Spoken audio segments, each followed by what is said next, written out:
कांग्रेस की भारत जोड़ो कांग्रेस को मजबूत करने के तमाम असफल प्रयासों की एक नई पैकेजिंग है।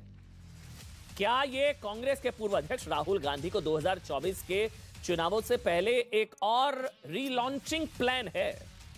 क्या भारत जोड़ो यात्रा राहुल गांधी के लिए पद यात्रा या ये कद यात्रा, उनका कद बढ़ाने वाली यात्रा है? यानी कि भारतीय राजनीति में कद बढ़ाने की एक और नई कोशिश है। इसी सवाल के साथ कांग्रेस की भारत जोड़ो यात्रा ऐसे वक्त में हो रही है जब कांग्रेस अपने अस्तित्व की लड़ाई लड़ रही है। गांधी परिवार नेशनल हेराल्ड केस में फंसा हुआ है। कांग्रेस में लगातार बगावत हो रही है। एक एक करके नेता तमाम राहुल गांधी पर आरोप लगाकर पार्टी छोड़ रहे हैं। और साथ ही आपको बता दें, राहुल गांधी पर आरोप लग रहे हैं कि वो चाटुकारों के बीच घिरे हुए हैं।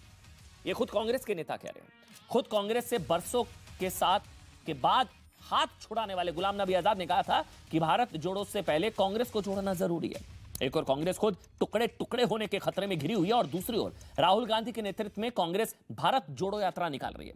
राहुल गांधी कह चुके हैं कि इस यात्रा को निकालने का मकसद भारत को जोड़ना है, जिसे संघ परिवार और बीजेपी पूरी तरह से तोड़ने की कोशिश कर रहे हैं। लेकिन सवाल यह है कि इस यात्रा के जरिए राहुल गांधी कांग्रेस को टूटने से बचा पाएंगे?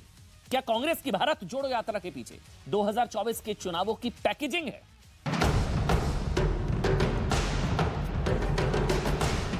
कांग्रेस का समय में तो भारत दो टुकड़ा हो ही गया था। भारत में यात्रा करने से क्या फायदा होगा? भारत तो जुड़ा हुआ है। मैं राहुल गांधी को सलाह देता हूं कि भारत जोड़ो कार्यक्रम आप पाकिस्तान में लेके जाइए। ये भारत जोड़ो यात्रा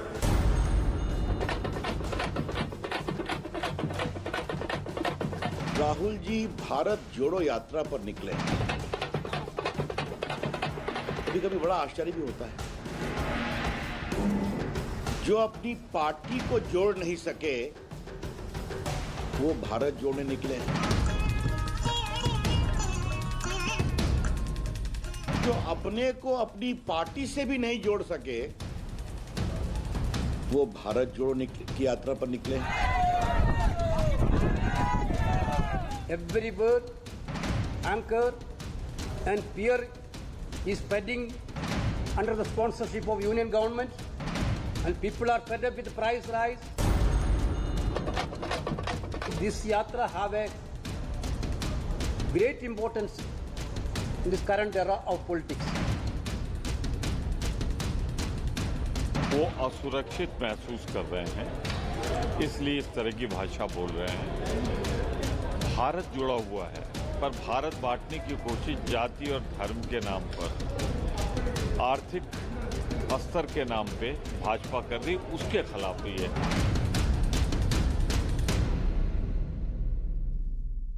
और भारत जोड़ो यात्रा पर बात करने के लिए इस वक्त मेरे साथ भारतीय जनता पार्टी का पक्ष रखने के लिए राष्ट्रीय प्रवक्ता शहजाद पूनावाला और कांग्रेस पार्टी से आलोक शर्मा मेरे साथ इस वक्त जुड़ चुके हैं। आलोक जी, बहुत बहुत स्वागत आपका। शहजाद भाई, आपका बहुत बहुत स्वागत।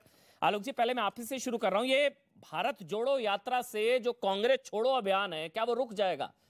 मतलब जो भारत जोड़ो से पहले कांग्रेस जोड़ो की जो मुहिम है, आपको लग रहा है कि भारत जोड़ो से ये राहुल गांधी की रीलॉन्चिंग, रीपैकेजिंग और मतलब वो सारी चीजें हो जाएंगी, आपको लगता है? आलोक शर्मा। मुझे लगता है कि कहने को कुछ भी हो, लेकिन आज जो हमारी यात्रा का मकसद है, वो जिस तरह से आज देश की तमाम जो भी संवैधानिक संस्थाओं की हालत है, देश के अंदर अमीरी और गरीबी की खाई है, देश के अंदर जो सामाजिक द्वेष बढ़ता चला जा रहा है, राज्य और केंद्र के बीच में जो दूरियां बढ़ती चली जा रही हैं, इनको सबको बांटने के लिए भारत जोड़ो यात्रा, और वही उसका मकसद है और हम पूरी तरह से सफल रहेंगे। इस यात्रा का किसी को लॉन्च करना, किसी को रिपैकेज करना, कहीं पर कोई मकसद नहीं है। जहां तक बात कोई छोड़कर गया है, कौन नहीं है, कौन जाएगा, कांग्रेस पार्टी इस तरह की चीजों से कभी भी अपने रास्ते को नहीं बदलती है। हमारा जो मकसद है वो मकसद हमारा चलता रहेगा। मकसद क्या है भारत जोड़ो यात्रा का? मतलब भारत जोड़ो यात्रा मतलब क्या भारत टूट गया है या टूट रहा है? मकसद क्या है? भारत जोड़ो मतलब क्या हुआ? भारत तो मतलब जुड़ा ही हुआ है, यूनियन ऑफ स्टेट्स। भारत टूट रहा है। मैंने अभी कहा, आपने शायद ध्यान से सुना नहीं, मैंने कहा राज्यों में और केंद्र में दूरियां बढ़ रही हैं। मैंने कहा अमीर और गरीब में खाई बढ़ रही है। मैंने कहा जाति और धर्म की खाइयां बढ़ रही हैं। शायद आपने सुना। शहजाद पूनावाला, भारत जोड़ो यात्रा करनी पड़ रही है कांग्रेस पार्टी को, भारत टूट रहा है, भारत खतरे में है।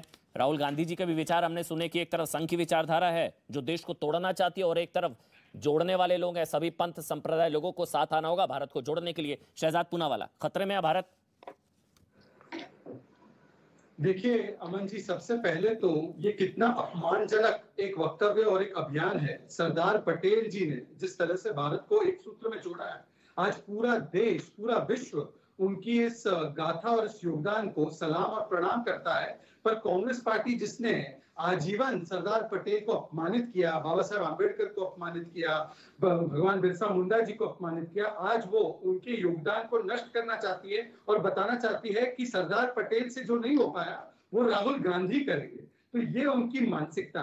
पर मैं तो कहूंगा आलोक जी से कि भारत जोड़ो नहीं, परिवार छोड़ो अभियान की जरूरत है। परिवार छोड़ो, और अगर परिवार नहीं छोड़ा तो देखो एक के बाद एक 400 कांग्रेस के नेताओं ने कांग्रेस को छोड़ दिया। क्योंकि आज कांग्रेस पार्टी, अमन जी, पार्टी नहीं है, ये एक पारिवारिक एंटरप्राइज है। यहाँ पर केवल वही लोग चलते हैं जो चमचागिरी करते हैं, दरबारी करते हैं, जो गुलाम होते हैं।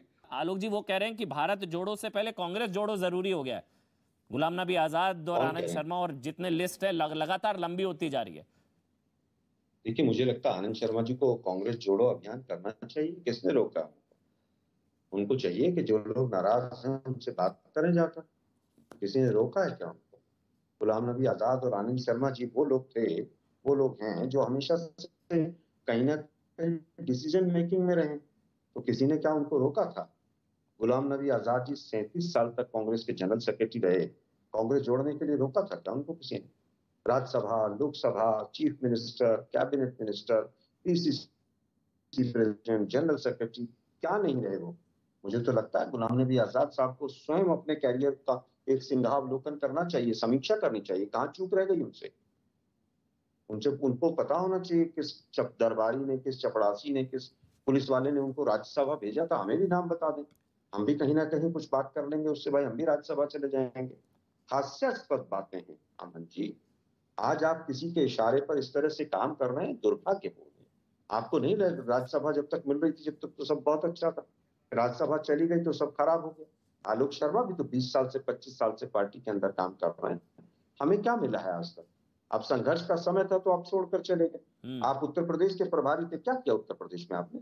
हरियाणा के प्रभारी थे, सरकार आनी थी, क्या किया आपने? किसी ने मना किया था आपको कि कांग्रेस मत छोड़ो? जिला अध्यक्ष तक हरियाणा में कई वर्षों तक नहीं बने, किसने मना किया था आपको? आप तो इतने सीनियर आदमी रहे। जम्मू कश्मीर में 400 वोट आई, इसके बावजूद महाराष्ट्र से आपको लोकसभा में भेजकर सेफ सीट से आपको चुनाव लड़ाया गया। क्यों? क्योंकि आप एक अच्छे व्यक्ति थे और आज भी हम सम्मान करते हैं, हम किसी के प्रति द्वेष नहीं रखते। लेकिन 5.5 पेज की चिट्ठी में आपने 1.5 पेज तो यही लिखा कि आप क्या क्या रहे। आपको क्या चपड़ासियों ने, दरबारियों ने बनाया था क्या सब कुछ?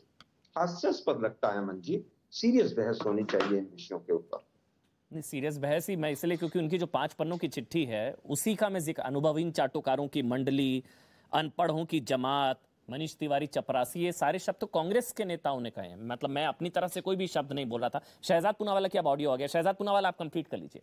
शहजाद, भारत जोड़ो यात्रा। देखिए, मैं यही कह रहा था कि आज कांग्रेस पार्टी एक पार्टी नहीं बल्कि एक पारिवारिक फर्म है, एक फैमिली फर्म है। और इसीलिए जो भी पार्टी की बात करता है और परिवार के ऊपर पार्टी को रखता है, जो आजाद बनने की कोशिश करता है, उसको दरबारी और चमचे जो है वो कहते हैं कि या तो गुलाम बनो या तो बाहर जाओ। 400 नेताओं ने कांग्रेस पार्टी पिछले 8 वर्षों में छोड़ी है और सभी लोगों ने कहा है कि देखिए इस पार्टी में चाटुकारिता को टैलेंट और मेरिट के ऊपर रखा जाता है, परिवार को परफॉर्मेंस के ऊपर रखा जाता है। और ये बात सिद्ध होती है ना, जो व्यक्ति 40 में से 35 चुनाव हार जाए, तो 2 लोकसभा चुनाव हार जाए, उसको फिर भी अध्यक्ष बनाने की होड़ लगी रहती है। मतलब परफॉर्मेंस कोई भी पैमाना नहीं है। दूसरी बात, मुझे बताइए जो बातें इन्होंने रखी है यहाँ इस 5 पन्ने के लेटर में, या मैं कहूँ त्याग पत्र नहीं, ये समापन सत्र जो है परिवारवाद का, उसमें उन्होंने क्या बात गलत लिखी है? क्या आंतरिक लोकतंत्र है कांग्रेस पार्टी में? अगर कोई आवाज उठाता है, आनंद शर्मा से लेकर कोई भी, तो उनको साइडलाइन किया जाता है, उनको अपमानित किया जाता है। क्या ये बात हकीकत नहीं है कि अंदरूनी तौर से जिसको चुनाव कहते हैं, अब इन्हीं के सीनियर नेता ने बताया है कि किस प्रकार से ये फ्री एंड फेयर इलेक्शन नहीं, ये फिक्स्ड एंड फैब्रिकेटेड इलेक्शन कर रहे हैं, इलेक्टोरल रूल्स को मैनिपुलेट करके। ये उन्हीं के नेता ने बताया है। मनीष तिवारी जी ने भी बताया कि किस प्रकार से अगर कोई पार्टी के हित की बात करता है, जो पार्टी में कल तक चपरासी थे, पीए थे, प्यून थे, वॉचमैन थे, वो लोग आज आकर उनको समझाते हैं जो 50-50 वर्ष तक पार्टी के लिए काम करते हैं। तो ये अकाउंटेबिलिटी मुक्त, डेमोक्रेसी मुक्त, अंदरूनी जवाबदेही मुक्त पार्टी है, और इसीलिए कांग्रेस जब तक परिवार नहीं छोड़ेगी तब तक भारत को जोड़ने की दूर की बात है, ये कांग्रेस कोई नहीं जोड़ पाए। बार बार आपसे सवाल पलटकर पूछा जाता है कि आप तो खुद कांग्रेस पार्टी छोड़कर आए, अभी तो चुनाव हो रहे हैं, जो चाहे वहां पर चुनाव लड़ ले। अब तो चुनाव हो रहे हैं ना, ऑफिशियल ऐलान हो गया कांग्रेस पार्टी में चुनाव हो रहे हैं लोकतांत्रिक तरीके से, तो चुनाव हो रहे हैं, जो चाहे चुनाव लड़ ले। ऐसा है, जब मैंने भी 5 वर्ष पहले इनके तथाकथित अंदरूनी चुनाव में हिस्सा लेने की कोशिश की थी, तब मुझे तो कहा गया था कि यहाँ पर मुगल सल्तनत की तरह ताजपोशी होती है, चयन होता है, चुनाव लड़ने की प्रथा यहाँ पर नहीं है। ये नाम बताइए ना, किसने कहा था? आलोक जी एक मिनट, आलोक जी। हाँ जी, मणिशंकर अय्यर का पब्लिक स्टेटमेंट है कि यहाँ पर तो गांधी ही बन सकते हैं, यहाँ पर जैसे बाकी लोग जैसे राजा रजवाड़ों में चुने जाते, चयनित होते हैं पैदा होने पर ही, वही प्रथा यहाँ पर है। ये प्रथा है, मैं आपको बताता हूँ प्रूफ के साथ। उस समय पर भी जो आज बात आनंद शर्मा उठा रहे हैं, जो ये कहते हैं ना चुनाव, अंदरूनी चुनाव, ये दरअसल सिर्फ एक हिजाब है, बुर्का है। दरअसल ये ताजपोशी को चुनाव का चेहरा देते हैं। मुझे बताइए, जो कॉन्स्टिट्यूशन में कांग्रेस पार्टी के लिखा है कि लोकल लेवल पर चुनाव होकर डेलीगेट बनाने हैं, वो डेलीगेट ऐसे चुनाव होकर नहीं, वो हैंड पिक करती है सोनिया गांधी और राहुल गांधी अपने ही लोगों को, अपने ही चाटुकारों को, और वो जाकर फिर अंत में चुनाव में, तथाकथित चुनाव में उन्हीं को वोट देते हैं। तो ये पूरी चाटुकारिता वाली कमेटी है, इसीलिए इसका नाम AICC, ऑल इंडिया चापलूस कमेटी, ऑल इंडिया चमचों की कमेटी हो जाना चाहिए। CWC में मुझे बताइए, एक लास्ट CWC में जो कॉन्स्टिट्यूशन के हिसाब से आधे सदस्य चुनाव से आने चाहिए, कौन से सदस्य चुनाव से बताएं? प्रियंका वाड्रा का जनरल सेक्रेटरी बनने में कौन सा चुनाव हुआ? पहले दिन वो आई, जनरल सेक्रेटरी बनी, और आज वो इतने चुनाव हरवाने के बाद भी प्रदेश अध्यक्षों का इस्तीफा हुआ, उसका इस्तीफा क्यों नहीं हुआ? ये कौन सा चुनाव? आलोक जी, ये बात शहजाद नहीं है, G23 के नेता भी यही एग्जैक्ट बात कह रहे हैं कि इंटरनल डेमोक्रेसी, आंतरिक लोकतंत्र, कांग्रेस के नेता भी यही बात कह रहे हैं। मैं एक मिनट कंप्लीट कर रहा हूँ, सवाल 1 मिनट कंप्लीट कर रहा हूँ। आलोक जी, आरोप ये लग रहे हैं परफॉर्मेंस के ऊपर परिवार है, फैमिली फर्स्ट है, पार्टी से पहले परिवार है, इसीलिए परिवार की वजह से पार्टी जा रही है। आलोक जी, आरोप ये लगते हैं। देखिए, मुझे लगता है सोनिया गांधी जी ने जिस समय पर कांग्रेस को संभाला, उस समय क्या हालत थी। उसके बाद 2 टर्म तक सरकार भी आई और सरकार बहुत अच्छे से भी चली, और पूरे देश ने देखा कि किस तरह से राइट्स देने की, अधिकार देने की राजनीति सोनिया गांधी जी ने की, चाहे राइट टू इंफॉर्मेशन हो, चाहे राइट टू एजुकेशन हो, और तमाम तरह के फूड सिक्योरिटी बिल और तमाम तरह की चीजें रही। अब बात आती है लोकतंत्र की, आंतरिक लोकतंत्र की। अभी जेपी नड्डा जी के खिलाफ कौन चुनाव लड़ा था, किसी को पता है? किस दिन चुनाव होना था, ये पता है? क्या शेड्यूल हुआ था कोई? जिस समय पर अमित शाह बने थे, उनके खिलाफ कौन चुनाव लड़ा था? राजनाथ सिंह जी के खिलाफ कौन चुनाव लड़ा था? सोनिया गांधी स्वयं चुनाव लड़कर आई थी। याद होगा जितिन प्रसाद जी के फादर जब चुनाव लड़े थे, और राजेश पायलट जी ने उनकी मदद की थी अपोजिशन में, और उसके बावजूद दोनों की पत्नियों को लोकसभा चुनाव अगले साल लड़ाया गया, और उसके बाद दोनों के बच्चे मंत्री रहे केंद्र में। हमारे यहाँ पर वास्तव में आंतरिक लोकतंत्र है। माननीय राहुल गांधी जी का क्या चुनाव लड़कर नहीं आए थे वो? अब जो एलिजिबल नहीं होगा चुनाव लड़ने के, उसको कैसे चुनाव लड़वा दें वहां पर? अगर PCC मेंबर नहीं है आप, AICC मेंबर नहीं है आप, और उसके बाद भी आपको चुनाव लड़वा दिया जाए, डेलीगेट भी नहीं बन सकते हैं आप, और आपका तमाम तरह के आपके ऊपर स्टैंप लगी हुई है। मुझे लगता है कि ये इस तरह की ढकोसलेबाजी पूरी तरह से गलत है। 13 मंत्री केंद्र में ऐसे हैं जिनके बच्चे या तो MP हैं, या MLA हैं, या मंत्री हैं, या पूर्व मंत्री हैं। 7 CM ऐसे हैं बीजेपी के जिनके परिवार से लोग पार्टी में, और ये परिवार जिसकी आप बार बार बात करते हैं, इस परिवार ने बलिदान दिए। आलोक जी, और 1989 के बाद आलोक जी, लेकिन हाँ आलोक जी आप ही बोलिए, बस अमन जी आप ही कंप्लीट करिए। आलोक जी, आपने बोला पार्टी बीजेपी में आंतरिक लोकतंत्र नहीं है, लेकिन एक इस्तीफा इंटरनल डेमोक्रेसी की वजह से अगर बीजेपी में हुआ हो कि मैं नड्डा जी की अध्यक्षता की वजह से इस्तीफा दे रहा हूं, या इंटरनल डेमोक्रेसी नहीं है, एक इस्तीफा हुआ हो बीजेपी में ऐसे? ED और CBI मुझे दे दीजिए 24 घंटे में, अगर 2400 इस्तीफे ना करवा दो तो आप मिसयूज दे दो मुझे 24 घंटे के अंदर। आप मिसयूज की धमकी दे रहे हैं। मैं कह रहा हूँ मैं कह रहा हूँ 24 घंटे में, अगर 400 लोग कह रहे हैं ना कांग्रेस छोड़ गए, 400 तो हिंदुस्तान छोड़ जाएंगे 24 घंटे। आप कह रहे हैं ED CBI होगी तो परिवार का नेतृत्व स्वीकार होगा? आलोक जी, मैं कह रहा हूँ ईडी सीबीआई के डर से बहुत लोगों को तोड़ा जा रहा है, और केवल कांग्रेस नहीं, तमाम विपक्षी दलों को तोड़ा जा रहा है। आजाद जी के साथ भी यही हुआ है? एक मिनट सर, हाँ जी प्लीज। आजाद जी के साथ क्या हुआ वो आजाद जी बेहतर बताएंगे। आजाद जी को कांग्रेस ने क्या क्या नहीं दिया, और आजाद जी का एक फोटो मुझे किसी गरीब के साथ दिखा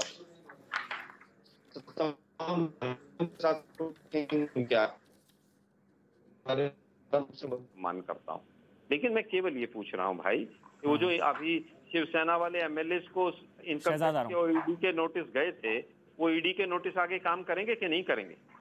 हेमंत बिश्व शर्मा को इन्होंने एक सीडी निकाली थी, उसका क्या हुआ?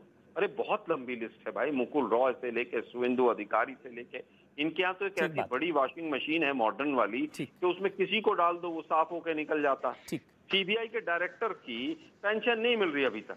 लोकतंत्र की बात करते हैं ये लोग। सीबीआई के कार्यालय को रात को 2 बजे दिल्ली पुलिस जाकर घेर लेती है। राफेल की कहीं एफआईआर ना हो जाए। देखिए, आपको कोई नहीं डरा पाया ना, क्योंकि आपने कुछ गलत काम नहीं किया है। आपको कोई नहीं डरा सकता क्योंकि आप एक ईमानदार आदमी है। ऐसे काम ही क्यों करना कि डरना पड़े और पार्टी छोड़नी पड़े?